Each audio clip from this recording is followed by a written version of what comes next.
We are going to explore the Bible, and we're going to do this together. So I hope you're awake and thinking and ready to speak into this when I approach you and point it in your face. All of us, at some stage in our lives, have made something. I wonder which of you has made something this week. Anyone made anything this week? I'm going to descend. There we go. Jill's made something this week. What have you made, Jill? I'm knitting a nativity for the children for our Bethany Babes. Knitting a Bethany Babes nativity. So she is making a nativity. Adrian, what have you made this week? I made a picture of the seasons. A picture of the seasons, rather lovely. Mike has made something this week, and so has Alenka. I made some bread. Made some bread. Lemon cake for my daughter going off to uni. Lemon cake. I mean, I'll go off to university if someone will make me a lemon cake. Nick's made something this week. A risotto con porcini. I say, Lucy, we're getting it. I feel like there's a bit of one-upmanship going on here. Lucy? I've been told to say that I made a stand for a water butt. A stand for a water butt. Very useful. But I'm going to get my steps in here, aren't I? Ray's made something. Ray's been competitive. Green Thai curry. Green Thai curry. I'll take one more person who's made something. Sarah's made something. Here we go. I'm not sure if this counts, but I planted a garden. Planted a garden. That does count. Now, normally, when you make something, it belongs to you, doesn't it? That loaf of bread, I bet somebody ate it. And the green Thai curry and the water butt, that is now yours for your water butt to stand on. Now, I'm wondering whether we can remember our psalm, because John was very kind to you.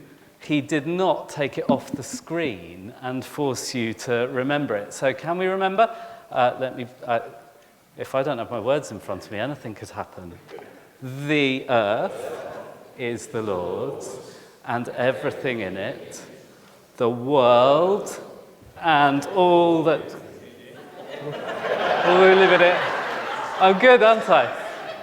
For he founded it upon the seas and established it on the waters. Okay, you've learnt it better than I have. There we go. Not my strong point. My grandfather was much better at learning verses. The earth is the Lord's. That means everything in the world belongs to Jesus. That's what we're thinking about this morning. The mountains and the valleys belong to Jesus. We kind of don't have trouble thinking about the wonders of nature belonging to God, do we? The Surrey Hills belong to Jesus. The seas and the rivers and the lakes belong to Jesus. And all the animals and the birds and the fish and the plants belong to Jesus. But of course, what our psalm is telling us is it's not just the natural world that belongs to Jesus. Who owns this building? The answer's Jesus. Just a clue, in church the answer's always Jesus, as a rule. Who owns this building? Jesus.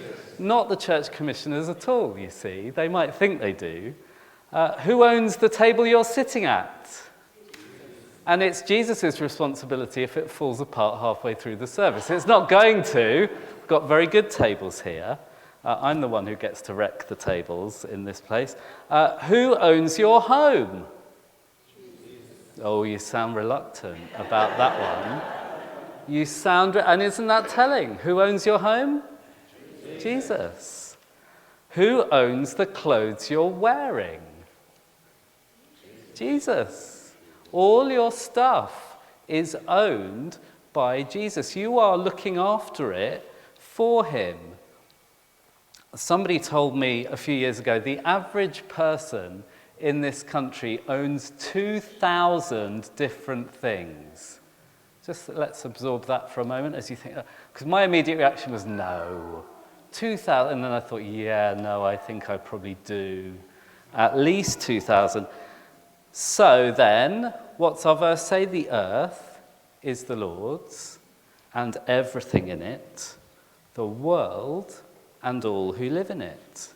This harvest, we remember not just God's hand in giving us our food, although that's very important, especially in suburbia here, because we don't plough the fields and scatter, do we? We might do a bit in our garden, but you can talk about this till the cows come home, but the cows don't come home in Woking, do they? I mean, it's a bit late. If they were to wander down Mount Herman Road, we'd be a bit concerned, wouldn't we?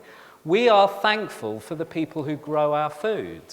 We are thankful for everybody who transports and delivers it. Do you remember COVID, when we thought we'll never forget those wonderful people who deliver things? We've forgotten all those wonderful people who deliver things. The people who are in the shops, who sell it. And we are thankful to God for all the bits that people can't control. Because we can do our best with all of this, but it's God who brings the sun and rain at the right times, who makes the plants and animals grow. This harvest, we remember our part in looking after God's creation as well. That's where it comes in that God is the owner of your home, and God is the owner of your clothes, and God owns all the stuff that's in the shops that you might want to go and buy. We recognize that while Christians believe that Jesus owns everything in the world, we also recognize that each of us also does own all our stuff. That's why you sounded reluctant. You were thinking, I'm sure it says my name on the deeds of my house or on the lease and not Jesus's. All of us do own our things as well. God has given them to us to look after. God has given the world to us to look after. And because God has also given us science, he's made human beings absolutely unique in our ability to understand our world and our universe. We know what it takes to look after the world better, and we know more about that now than we have ever known.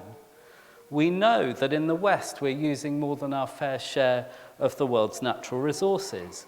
We know that we've damaged the natural world because of the way we've done things. We may or may not have known that when we were doing it, but we know it now. So this harvest, we say thank you to God for everything he gives us, and we talk to God about how we can look after the world better. And that's what we're going to do as we respond to the Bible. We are going to think about the people of St. Mary of Bethany Church, that would be you and me, being the change that we want to see in our world. So, we're getting to our responding bit now. On your tables, look down, you will see some little bits of paper and some pencils. And what we're going to do is you're going to take a few minutes on your table to share what you do to make a positive difference to our planet. So you are going to share what you already do to make a positive difference, to help our environment. You might want to write some things down.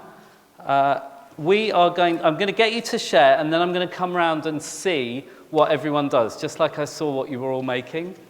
Just take a moment. I'd like everyone to speak, so if you could go around and not take hours, that would be helpful. What do you already do to help the world? And if you are not with someone on a table, you can join somebody on a table.